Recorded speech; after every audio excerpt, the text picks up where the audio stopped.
Assalamualaikum warahmatullahi wabarakatuh. Halo semua, balik lagi di channel YouTube Kartika Satya. Jadi ya, di video kali ini aku mau ngebahas kisi-kisi SKB Perawat 2021 ya. Jadi ini adalah kisi-kisi resmi. Kisi-kisi resmi karena sudah keluar dari BKN ya. Dan saran aku buat teman-teman, stop untuk panik. Paniknya itu udah dikali aja panik, stres, bingung itu udah di-X-kan aja, keluarkan aja dari pikiran, fokus langsung belajar ke latihan soal sesuai dengan kisi-kisi. Jadi lebih produktif kan daripada harus fokus kebingungan, fokus untuk panik gitu. Nah ya, di video kali ini aku mau ngebahas kolaborasi dokter, resiko cedera pasien, dan masalah keperawatan. Nah karena aku buat dalam satu video ini ada 3 poin atau 3 submateri untuk kisi-kisi, jadi aku tuh random banget ya. Jadi ada yang D3, ada yang nurse. Jadi teman-teman tinggal disesuaikan aja. Kalau memang yang D3 ambil materi sesuai dengan yang submaterinya, tapi kalau yang nurse juga disesuaikan aja, karena itu tadi ya, mencari bahan ini cukup lumayan sulit ya teman-teman gitu. Jadi harapannya ya teman-teman jangan mengharuskan aku harus yang D3 aja, yang harus nurse aja gitu. Jadi digabung aja lah, pintar-pintarnya teman-teman aja lah ya. Oke, kita langsung aja ke latihan soal. Soal nomor 1. Seorang perempuan Nyonya A usia 57 tahun diantar ke IGD oleh warga karena kecelakaan lalu lintas dan pasien mengalami perdarahan otak akibat benturan kepala di jalan. Dokter menginstruksikan untuk diberikan manitol. Pemberian manitol efektif untuk A. Tekanan darah meningkat, B. HR meningkat, C. Urin output meningkat, D. RR meningkat, E. tik meningkat. Oke, kita akan langsung bahas. Jawaban yang paling tepat untuk soal nomor 1 ini adalah C. Urin output meningkat. Nah kenapa? Kita lihat dulu nih di soal. Maunya si pembuat soal apa sih? Jadi dengan segala data yang tadi kita anggap tadi itunya adalah ASK, dan ternyata pertanyaannya berbeda. Ini adalah instruksi dari dokter, pasiennya diberikan manitol. Nah yang ditanya adalah pemberian manitolnya itu efektif untuk apa? Nah pemberian manitol itu apa sih? Nah manitol adalah obat yang digunakan untuk mengurangi tekanan dalam kepala karena pembekakan di otak. Jadi karena pasien di sini sudah mengalami perdarahan otak karena benturan kepala di jalan, nah dokter menginstruksikan nih diberikan manitol. Nah dari option yang paling tepat, yang paling logis itu adalah urin output meningkat. Nah harapannya setelah diberikan manitol dan urin outputnya meningkat, itu akan mengurangi perdarahan otak si pasiennya gitu. Jadi jawaban yang paling logis untuk option pilihan ini adalah yang C. Oke, kita lanjut ke soal nomor 2. Pasien pos tindakan laminektomi akan dipindahkan ke brankar untuk dibawa ke ruangan rawatan. Teknik memindahkan pasien tersebut adalah A. Lock-roll 4 orang, B. Teknik angkat langsung, C. Pemindahan dengan tandu, D. Teknik angkat anggota gerak, E. Pasien dianjurkan untuk berjalan sendiri. Oke, kita akan langsung bahas ya teman-teman. Nah kita lihat dulu nih di data pasien pos operasi ya untuk tindakan laminektomi. Nah tindakan laminektomi itu apa sih? Jadi laminektomi itu adalah pembedahan ya. Ini adalah pembedahan atau jenis operasi pembedahan untuk lamina ya. Lamina itu apa sih? Nah lamina itu adalah bagian belakang ya. Bagian belakang lengkung, bagian belakang lengkung tulang punggung yang mengelilingi saluran tulang belakang. Nah setelah pasien ini dioperasi untuk tindakan laminektomi, nah dipindahkan ke brangkarnya itu untuk dibawa ke ruangan rawatan. Tekniknya gimana sih caranya? Jadi jawaban yang paling tepat untuk soal nomor 2 ini adalah teknik lock-roll 4 orang. Jadi option yang A. Nah kenapa teknik lock-roll? Teknik lock-roll itu apa sih Kak? Nah teknik lock-roll itu adalah sebuah tindakan yang digunakan untuk memiringkan klien yang badannya setiap saat dijaga pada posisi lurus sejajar atau seperti sebuah batang kayu. Nah teknik ini biasanya membutuhkan 2-5 orang. Jadi di option ini lock-rollnya 4 orang. Jadi dari pilihan jawaban yang paling logis adalah yang A, karena nggak mungkin ya pasiennya untuk dianjurkan berjalan sendiri, apalagi dia baru operasi ya. Kemudian pemindahan dengan tandu, teknik angkat langsung juga masih kurang tepat. Teknik angkat anggota gerak juga kurang karena dia kan di bagian tulang punggung belakang ya. Jadi yang benar adalah teknik lock roll 4 orang. Jadi jawaban yang paling tepat ada pada option A.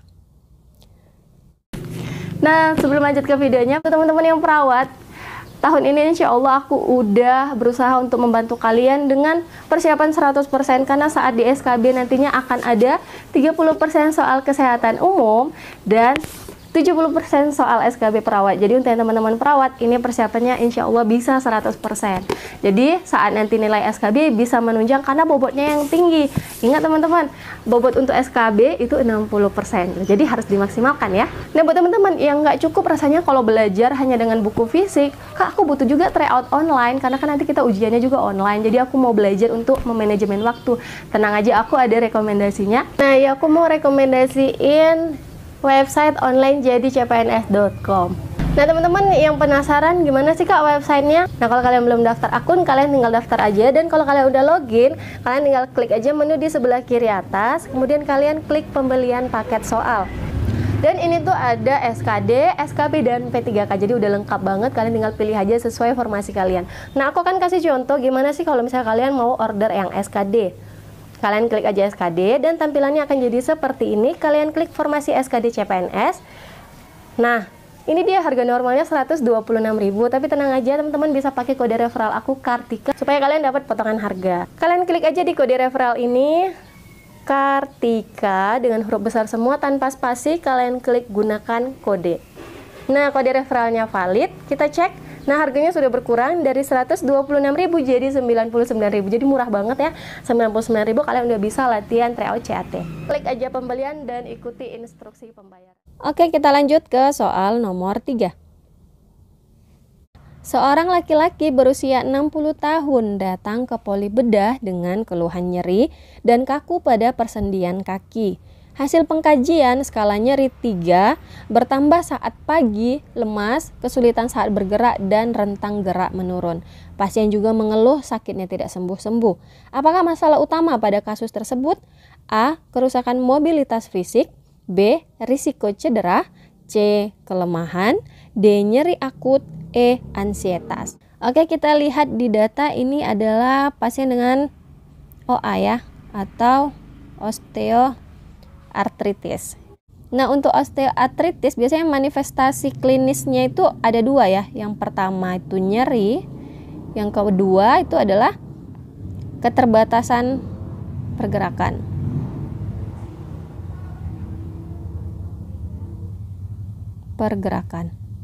Nah, ini adalah keluhan yang sering nih dirasakan untuk penderita OA atau osteoartritis. Nah, karena manifestasinya itu hanya dua ini, jadi kita fokus yang pertama adalah yang nyerinya. Nah, kita lihat nih di data soal. Tapi bukan berarti langsung jawabannya adalah nyeri akut ya. Jadi teman-teman harus teliti dalam melihat data soal. Nah, di soal keluhannya kita lihat hasil pengkajian skala nyeri 3. Nah, itu artinya skala nyeri 3 itu masih dalam skala yang ringan ya. Artinya skala nyeri itu masih bisa ditoleransi lah ya, karena dia skala nyeri yang ringan. Jadi setelah skala nyerinya sudah dilihat harusnya bisa ditoleransi, kita fokus ke manifestasi yang kedua yaitu keterbatasan pergerakan. Dan itu ada pada option A, kerusakan mobilitas fisik. Jawaban yang paling benar ada pada option A, jadi masalah mobilitas. Oke, kita lanjut ke soal nomor 4. Seorang laki-laki berusia 45 tahun dirawat di ruang penyakit dalam dengan keluhan diare kronis sejak sebulan yang lalu.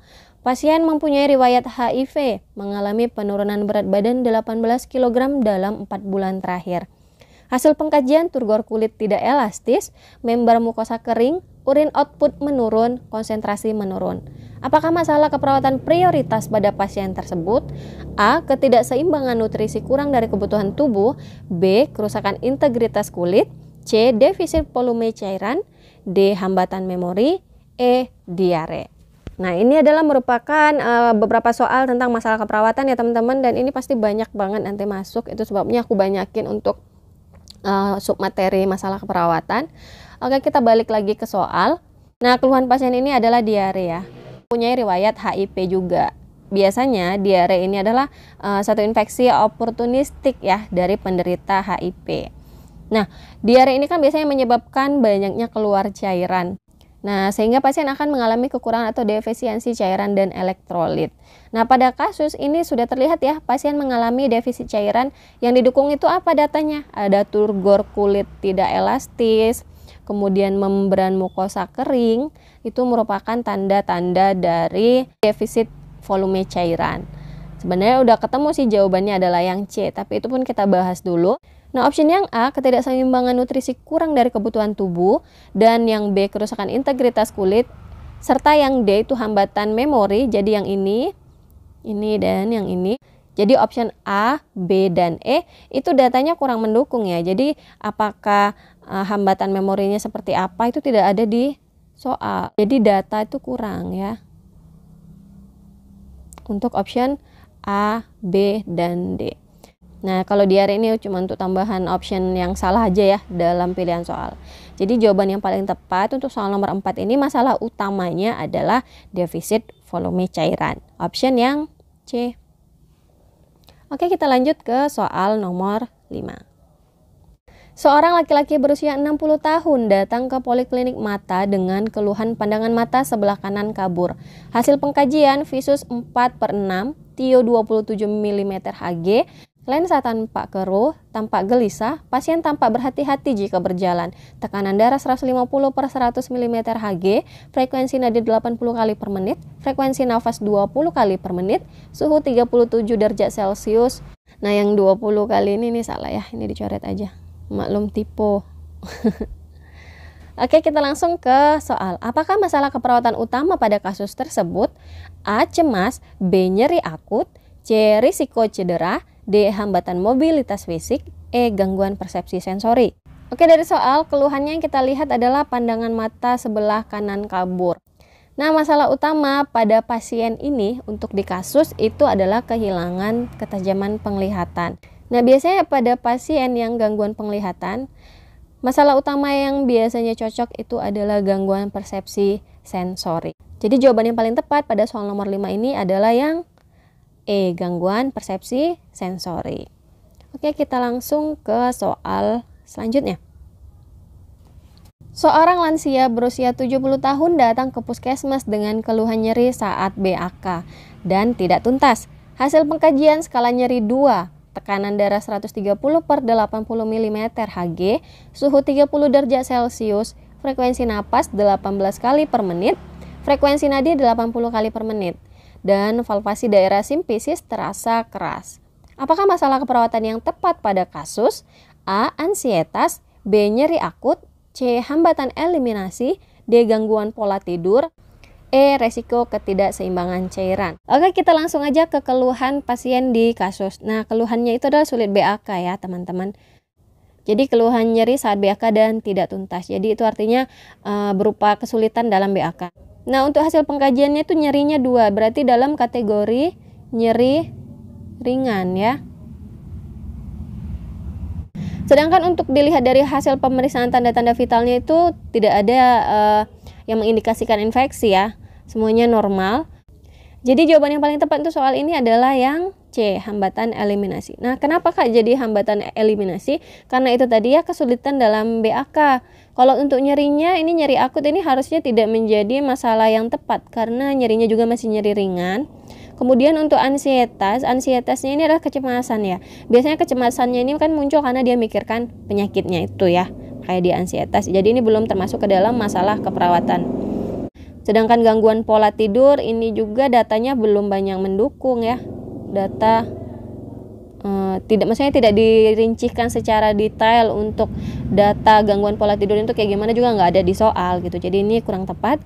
Nah, untuk resiko ketidakseimbangan cairan ini juga masih kurang tepat untuk menjadi masalah keperawatannya. Di jawaban yang paling tepat ada pada masalah keperawatan hambatan eliminasi. Jawaban yang benar adalah yang C.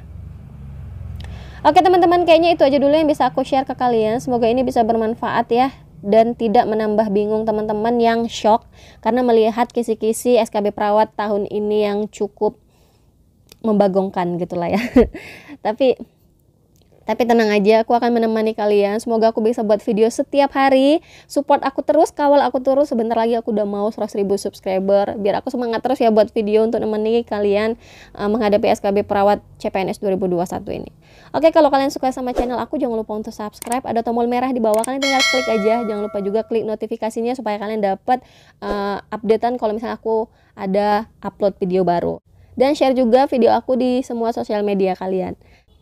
Sampai ketemu di video aku selanjutnya. Assalamualaikum warahmatullahi wabarakatuh. Dadah.